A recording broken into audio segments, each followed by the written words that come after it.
So I was a professional wakeboarder. From New Zealand, Smeele. It was good times, you know, you're out on the boat in the sun, summer, and having a good time, you know, usually some babes in bikinis. I felt like I was fully prepared for the risks and to take those risks, and I guess I didn't really realize that this was a possibility. That was kind of the biggest thing I struggled with, was accepting what is, not all the beliefs and everything around what I think being a quadriplegic will mean. Was it the ego as well? Like you feel like almost just a giant version of a baby in a high chair. When people with electric wheelchairs roll up and they're 6 foot, I'm like, can you come down to my level? Like, what are you doing up there? We're in this together. I'm like, Don't leave me behind. What the hell? I agree with you. Yeah. Hello everyone, welcome back to Listen Able, a podcast where we speak to people living with or affected by disability. Take two of sorts. We missed the first 7 minutes because I didn't hit record. I'll wear that. But we will point out that we did get the pronunciation of our guest's name right, which is a rarity. Brad Smeele, welcome back to the podcast of sorts. Yeah, thank you. Stoked to be on here and good to chat with you guys. I feel like we've done this before. I feel like a deja vu.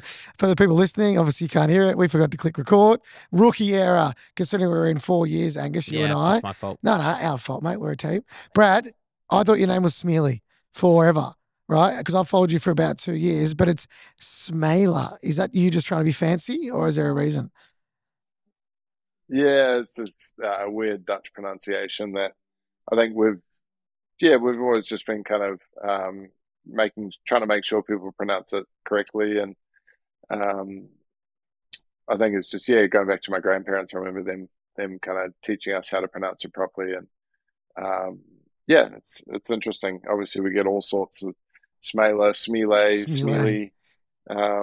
So it's smelly, of course, at school. And I did hear there was something about you. What it is. I'm also half Dutch as well, so you have that sexy Dutch look about you. Both you and I, couple of hot boys in wheelchairs. I like it. Oh yeah, the old saying: if you ain't Dutch, you ain't much. I like that a lot. Well, I'm not much. Brad, we always start our podcast by letting our guests introduce themselves in however terms or words they'd like to. So for people who maybe haven't got around your book yet, and we'll speak about that at length, obviously. Who are you? What do you do and why are you here? Yeah, so I was a professional wakeboarder up until about July 2014. And that's when I had a spinal cord injury, broke my C4 vertebrae, trying to repeat a world's first trick that I'd landed. And I'd initially landed in Germany at an event that I was at over there, and was trying to repeat it for a wakeboard film, kind of the biggest film of the year that we were filming at Lake Ronix, which was sort of my stomping ground over in Florida, our team training facility. And we had pretty amazing setup there with different cable systems and bi-level sort of wakeboarding setups, and had this big mega ramp, sort of floating landing ramp, like you'd see the freestyle motocross guys landing down, and but just a floating version. And so it just meant we could go a lot bigger, push the limits and do gnarlier tricks. And then, I was trying to repeat it on the final day of filming and kind of put the pressure on myself. And, I was kind of just sick of living off the smell of an oily rag. I was kind of trying to make it as a pro. I'd been traveling for 10 years, doing back-to-back summers since dropping out of school a year early, and just kind of taking off and pursuing the dream. Just the sponsorship wasn't really coming in, and so I really felt like I needed to step my game up and push the limits, and wanted to go for Trick of the Year and try to win that award that year, and which I ended up doing after landing the double backflip variation. So it's called a double tantrum to blind. So a tantrum just being a straight backflip on a wakeboard, and so double backflip and then kind of spin a blind 180 and land backwards down the landing ramp. And so landed that, but unfortunately by the time the Wake Awards came around, I was already in the spinal unit after breaking my neck, and I bowed out the wrong way, just trying to land it again, and flipped life upside down. And it's been a interesting journey over the last almost 9 years. It'll be 9 years in July, so Um, just yeah, kind of self-discovery and learning to adapt and adjust to pretty severe change of life. Did you get a bit of a gut feel when you made that decision to start pushing the boundaries and take a risk that not that something could go wrong, but something might have that it was different, a different feeling when you're going out on the wakeboard? There was that gut feel of risk, and we'd already had some injuries in the team at Lake Roanoke that year. One of the boys had broken his leg, and it was sort of around that time that one of my other buddies and teammates, Chad Sharp, and I ended up doing a water safety course. Just we kind of I was managing this property, Lake Roanoke. So I was the on-site manager, so I was going to be there every day, and if I wasn't there, then I knew probably Chad would be there. So we wanted at least someone to be trained up in case something went wrong. And ironically, part of that water safety course was stabilizing a spinal cord injury in the water. So I made sure Chad was going to be there that day because I just, I knew that there definitely were risks and when I was pushing the boundaries, and I felt like I was fully prepared for the risks and to take those risks, and I guess I didn't really realize that this was a possibility to end up like How do you this. stabilize a spinal cord injury in the water? Because obviously the Oh, good water question. On the is ground, I would on the know. ground, obviously. I think a lot of people would know, but the water, if you're bobbing up and down, it would be very hard to get somebody straight. Just for people listening, good skill to have. What do you do?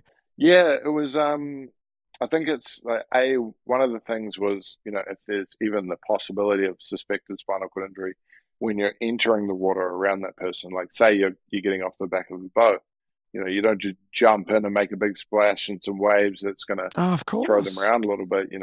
Enter the water gently, and then I think it was I can't remember exactly how it was done, but it was kind of when you see someone surf lifesaver or someone being rescued in the water, you kind of that person is in behind them, kind of arms wrapped around under their arms and kind of pulling them in, but you kind of do the same thing, but then I think you lock your hands against the side of their head and try to just you know eliminate any movement between the Yeah, drag shoulders them and in the head straight. and kind of Keep the just neck, Oh, spine straight. yeah yeah. stabilize it all. Uh, the accident was, your fault, I guess. You overcorrected whatever it was. I know from reading the book as well that you'd had a couple of failed attempts and you're recorrecting little minute mistakes to try and land the trick. Do you think, and we're obviously going to get into this is as much the mental recovery as much as is the physical for you, but do you think had that you become quadriplegic by the accident of somebody else, maybe in a car accident that wasn't you're not at fault, do you think your life would be different? And how would you do you reckon you'd be the same Brad sitting here today with a book written and some ability to kind of talk through your story?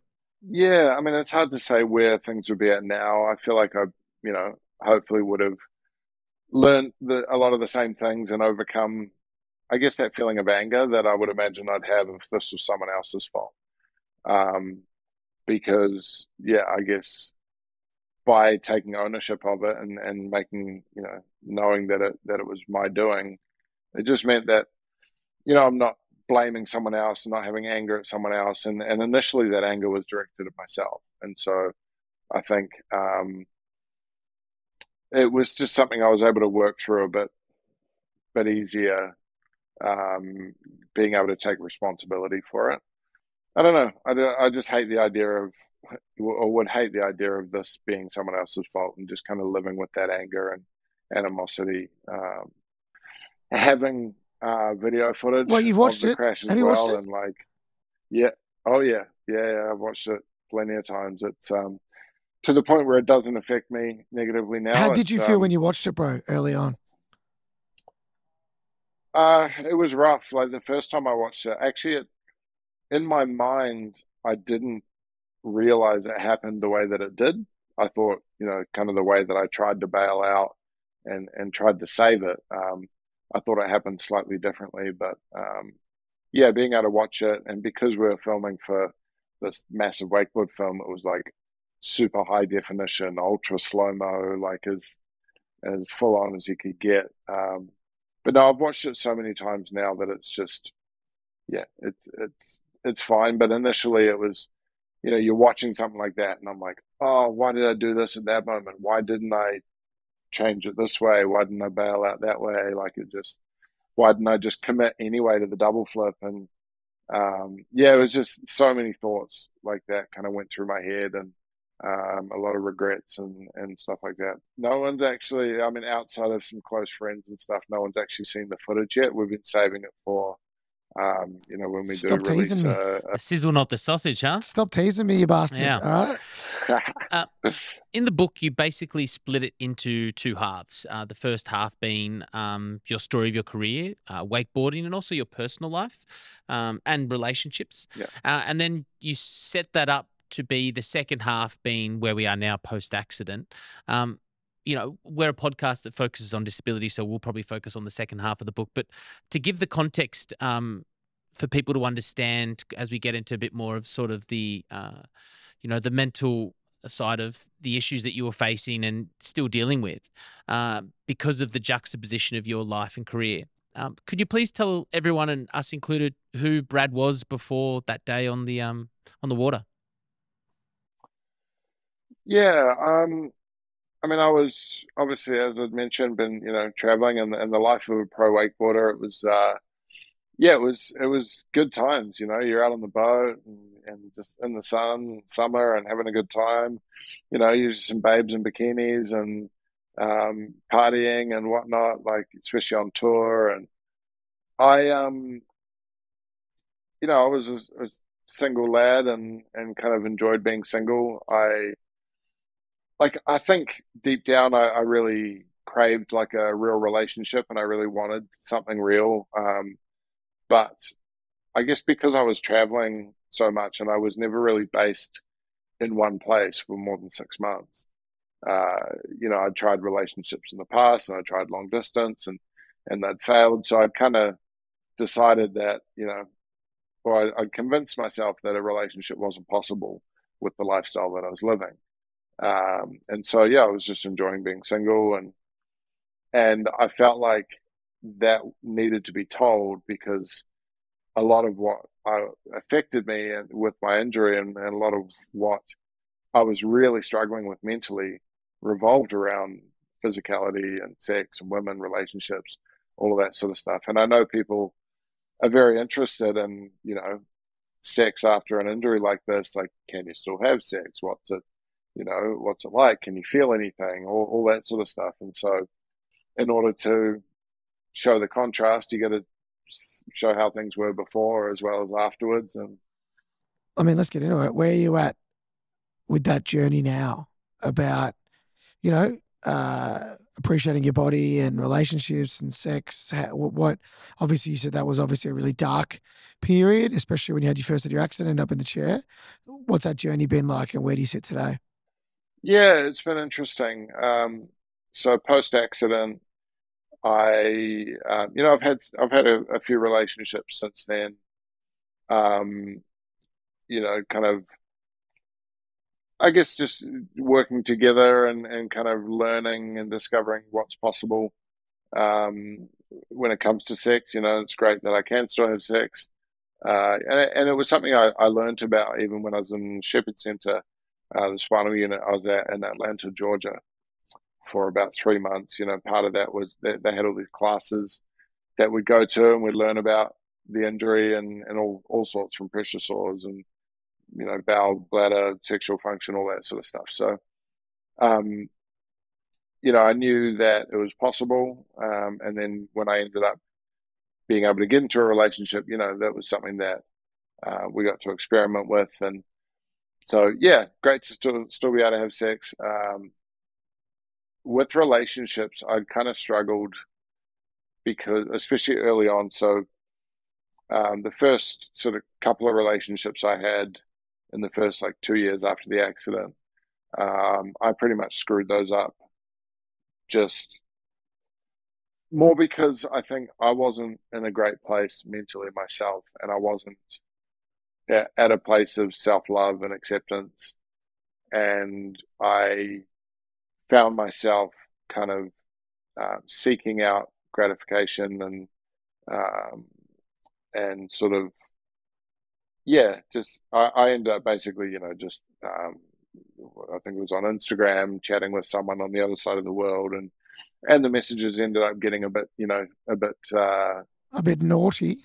yeah, and so yeah, I kind of screwed the relationships up there, and I just felt, it was nothing to do with the other person not being enough or anything like that. It was more me feeling like I wasn't enough, and I wasn't confident enough to really talk openly with that person at the time, and yeah, and I guess in a way, like when it came to sex as a quadriplegic, like I can't do much, I'm like kind of laying there, and you feel like you're not even really that involved, um, well, especially at the beginning, before I kind of realized how I kind of just needed to change things, and rather than being physically, whether it was reaching out and pulling someone in closer, I couldn't do that physically anymore, so I had to do that verbally and learn to kind of communicate really well.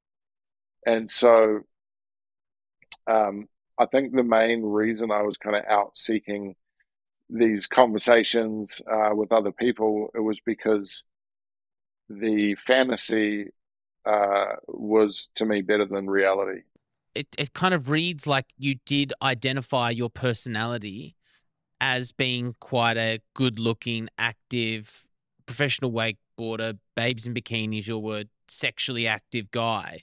And so, when the rug gets pulled out from underneath you and that doesn't really become part of your reality, at that time, in the process of, was it the ego as well that you'd gone from being, what this version of that you built yourself up to be to now adjusting to who you are today? Was that part of it as well? Because it's, we've spoken about the physical, but is that the mental side of things? Yeah, 100% ego was involved there, and I think it's um, yeah, it was rough going from that sort of type of person that I was, and being desired, and kind of feeling like um, yeah, I just to go from that sort of feeling to losing the use of my body, and even just the body image stuff. Lost 20 kilograms of muscle in the first month after the accident, and saw 10 years of endless summer tan just disappear, and being swept off my sheets, each day as my skin would peel off. It was just, yeah, it was definitely ego involved, and I had to learn a lot about ego and what that meant, and kind of how it's kind of our bodies, or our own, I guess, like putting ourselves at the center of things, and the ego, wanting validation and wanting to be um, stroked, I guess, in a way. Like, yeah, I just, that was kind of the biggest thing I struggled with, was acceptance of myself, and my own worth, and my own value, and feeling completely inadequate after the accident was probably one of the main reoccurring things that would come up when I would chat with Susie, my kinesiologist, and sort of my life coach, and the woman that came in and helped me really with the mental battle afterwards. She would come and sit with me, and a lot of the time we ended up talking about ego, talking about, yeah, feeling inadequate, and where that feeling comes from. Yeah, it was rough, and it just meant I had to kind of learn to love myself for who I am now, and adjust my values, and where that kind of self love comes Do from. you call yourself disability proud now, or is that still like a journey that you're going on? Good on Yes, you. yes, I do. It's. I mean, it's something that obviously I would have never chosen, and if I could, I would choose not to be in this situation. But there are things in our lives that we can't change, and we don't get the choice over. And I just, yeah, I'm proud of my ability to um, be in a place where I'm happy and I'm confident, and everything after an accident like this, when early on, I just never thought I'd get to that point. In your recovery, you were distracting yourself by, as we all do, going through TikTok and just letting the endless supply of 45-second videos sort of distract you from the reality of what you were going through. Can you tell everybody about the moment that you put down your phone and finally had that self-talk and that self-realization of the situation you're in, and sort of the waterfall moment of emotion? Yeah, that was something I kind of noticed, and Susie and I would talk about um, metacognition and sitting with the emotions and learning about where the feelings would come from. So, one of the big things that she would get me to do is, whenever something would come up, an emotion of some sort, whether it's feeling like a burden or feeling inadequate or anything like that, it was to sit with it and really try to identify what I was doing that brought up that feeling. Could have been scrolling, maybe I started feeling really jealous, or I felt like I was missing out. And I realized it's because I'm scrolling social media and I'm seeing all my old teammates going back to Lake Ronix, and it's maybe the start of the season when I would have been flying back over there, and I'm seeing everyone else doing that. So, it was really important to be aware of what I was doing, and what my habits were and everything that would lead to those feelings. I definitely realized, I was spending too much time dwelling on the past and looking back, trying to, and kind of trying to get back to where I used to be rather than, realizing where things are now and moving forward and trying to, make the best of what I could moving forward. I was very much stuck in that cycle of, no, I need to get, my only path to happiness is to get moving again. And there was that moment where I just kind of realized I had to stop looking backwards. And it was also around acceptance as well. And I didn't really understand what acceptance meant. I had to change my understanding of that. And it was accepting what is, not all the beliefs and everything around what I think being a quadriplegic will mean moving forward in life. I listened to a couple of podcasts with you and a Brad, and obviously we're a disability podcast. We'd like to actually, I'm, always learning, as is Dylan, but about language and how important language is within the disability community, whether it's somebody who just identifies as being hard of hearing rather than deaf. For you, listening to a podcast in particular, and it's a great podcast and they have the best intentions, so I'm not going to mention them for this reason. But some of the words they used in just the intro, the first 30 seconds, are suffered from, was a handsome 6'2" man, worst thing to happen to this young man in his prime. Now, obviously, the intention for them is good because they're setting you up as with your intro. But for you, what have you learned about language going forward? And do those words, at the time, do you take that little chink off the armor, or do they flow over the head? Yeah, I mean, I don't take it personally, obviously. Was a 6'2" handsome man. It's like, okay, um, it's something that I guess. Being careful of your language, on brand for the question. Yeah, exactly. But no, like when it comes to people not really involved in the disability community, if it's to a certain extent where I feel the need to correct them, then I definitely will.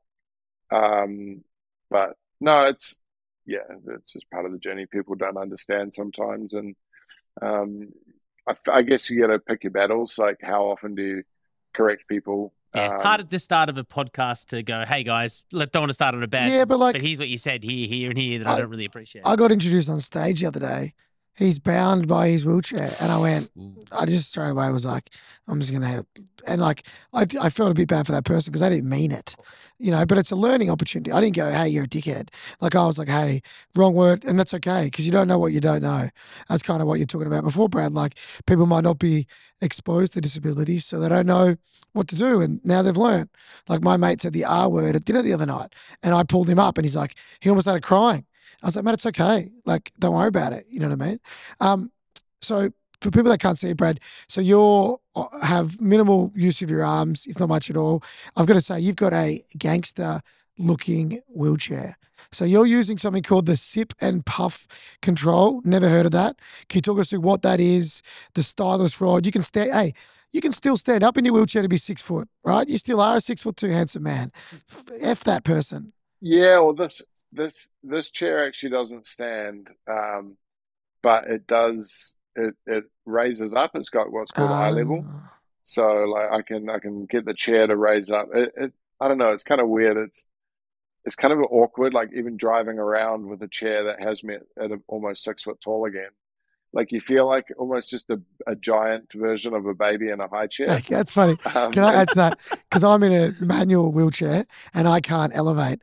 When people with electric wheelchairs roll up and they're 6 foot, I'm like, can you come down to my level? Like, what are you doing up there? We're in this together. I'm Don't leave me behind. Like, what the hell? I agree with you. Yeah. Even like, with my chair as low as it can go, but beside someone in a regular wheelchair, like push wheelchair, I still feel You're like massive. a giant next to them. And it's one of those things, like the eye level thing's great, but if it could go lower as well, that would Yeah, be exactly. better. You want to get everyone. But no, the sip and puff control is one that I think is more commonly used in the US, and that's, my injury happened over there, and that's where I got first put in a wheelchair and taught how to drive it. So that's kind of the system that I just ended up using. And my injury means I can shrug my shoulders, but I don't have bicep function at all. So I have pretty much no function in my arms. But it was something, the sip and puff control, because it's quite weird. I've noticed that in New Zealand, the more common sort of driver control that someone with my level of injury would be given is the head array system. So, you push your head back on the headrest or paddles on each side to steer. And for me, I was just like, well, I broke my neck. The last thing I want to be doing is using my neck to drive, at all times. And then also with muscle spasms, I'd end up with having like a big muscle spasm and like push back like this and shaking. Yeah. And it's like if I've got a head array system, if I'm driving down the footpath on the side of the road, I could end up in the middle of the road with, very easily. So, but then I've noticed as well in Australia, it's quite common to see people using a chin control with my level of injury. So I don't know what the most common one to use over there is, but I've tried a couple of the different ones, and I just found sip and puff works best for me because, like, the one main limiting thing is being able to have a conversation while you're driving. Yeah, so Brad just put it into his mouth, yeah. Sorry, break it down. Sip, puff meaning what? So if I puff into the straw, it gets me driving forward. But like I puff hard, and then it latches, so I don't have to keep puffing for it to drive forward. So it'll keep that speed until you sip it in. Yeah, or if I continue puffing, then it will keep accelerating up to the max speed I can go is 10 kilometers an hour. And so then if I want to turn and steer, then a soft puff will make me turn right, and a soft sip will make me turn left. Oh. And then a hard sip slows me down, or a continued hard sip makes me stop. But it's kind of funny. Early on, when they first gave it to me, they only gave me one set speed. So it's, you're just on the one slow mode. And then the second version they gave me with three set speeds. So you had your kind of slowest, which is if you're driving around inside your bedroom trying to maneuver around things. Mediums, like you're going down the hallways of the spinal unit, and then fast for outside. And I remember, so as I mentioned, if I puff hard it would accelerate, but if I puff softly it turns right. And I'm going down this wheelchair ramp to get out to the garden with a bunch of friends of mine, and the ramp, like we had a brick wall of the building on the left hand side and a hand railing on the right, and halfway down the ramp it had a little right hand turn. So I'm like cruising down at maybe slow or medium, and I go to puff to turn, but I puffed a little too hard, and next thing I'm accelerating at the thing I was trying to avoid, and crashed into the wall. And thankfully it was a rental wheelchair. It was before I got my actual one, and so I scuffed it up a little bit, but yeah, it was funny. All the boys had a good laugh. Just like it hurts or Avis, just drop that one off. And any scratches? Nah, mate. All good. Just as I found it. The sip puff still works, champion. See you later. Yeah. What incredible disability tech. Two things. Last thing is, before we ask you the bowl of uncomfortable question is, I'm trying something out, Brad. We just got some AI tech, right? So a platform that you type in a prompt and it makes you a realistic image. We've been just trialing some different things on socials at the moment. And I wondered, I'm going to prompt exactly what you would like to describe yourself into AI, and we'll use that as an image for this podcast. So, Brad, how would you describe yourself sitting with us today? And we'll see how AI generates that image for you. 6'2", half Dutch, half Kiwi man, quadriplegic, confident, stylish. Maybe put wakeboarder in there because we might add that into the image. Yeah. Add wakeboarder and wheelchair Yeah. and see what happens. Even model, because I Oh, was. Okay. Come on. All right. Calm down. Look at you big hottie. What else? You put me I think on that's the spot. heaps. That's That's heaps. heaps. We'll put that in and it'll put it out there. I got to add long haired. Long Oh, haired. long hair. That's You pretty got good. nice hair too. Yeah. I gotta Shoulder add- length hair. Yeah. We're going to put that into the prompt. You'll see on Friday after this episode comes out on Monday what that looks Ooh, like. that'll be cool. But for now, it is time for the Bowl of Uncomfortable, Brad. This is a segment where we ask questions from our audience.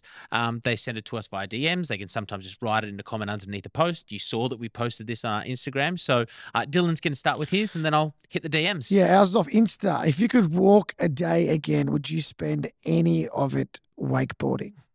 I would, yes. If I had my full physical ability back, I'd go for a wakeboard. How quickly would you go if you walk tomorrow through AI? Who knows?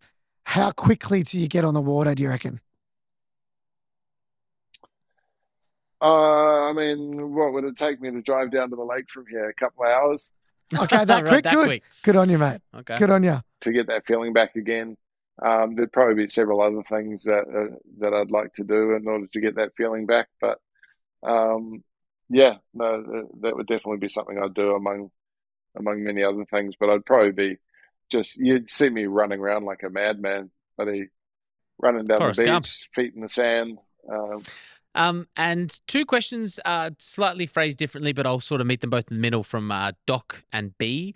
How do you deal with the dark days in your thoughts? And how do you look on the bright side? What techniques have you learnt? First thing with dealing with the dark days is to acknowledge acknowledge what's going on as something real and not push it aside, which we so easily do. I think, firstly, it's acknowledging the suffering or whatever it is that's going on that day, acknowledge the emotion, but then I tend to recruit certain learnings that I've got, thanks to Susie, and just throughout the journey I've got, whether it depends on the emotion, what I'm feeling. If, let's say I'm feeling jealous or envious of someone, then, I quickly recruit the learning and the understanding that, each of our journeys is our own, and life's not about comparison, and comparison's basically the killer of joy. And I love to, now celebrate other people's successes as opposed to thinking it's anything negative about me.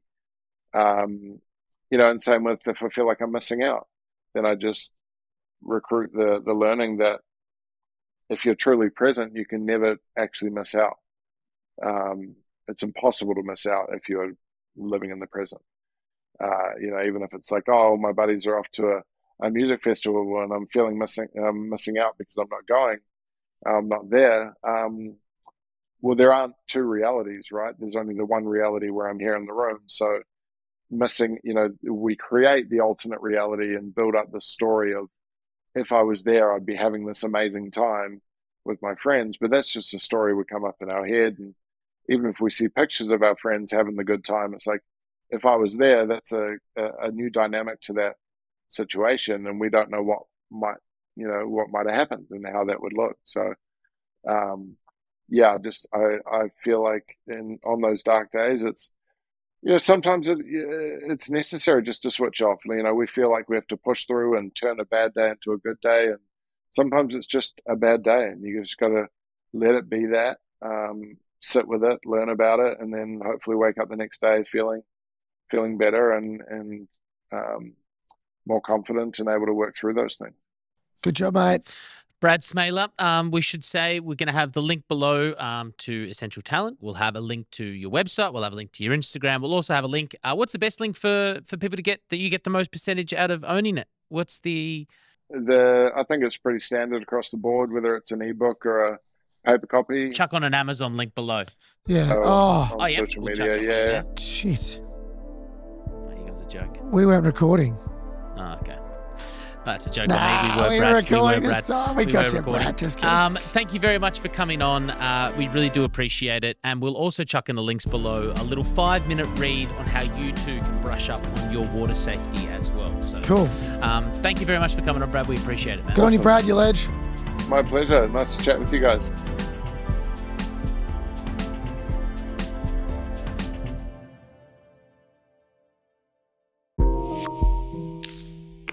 Thank you.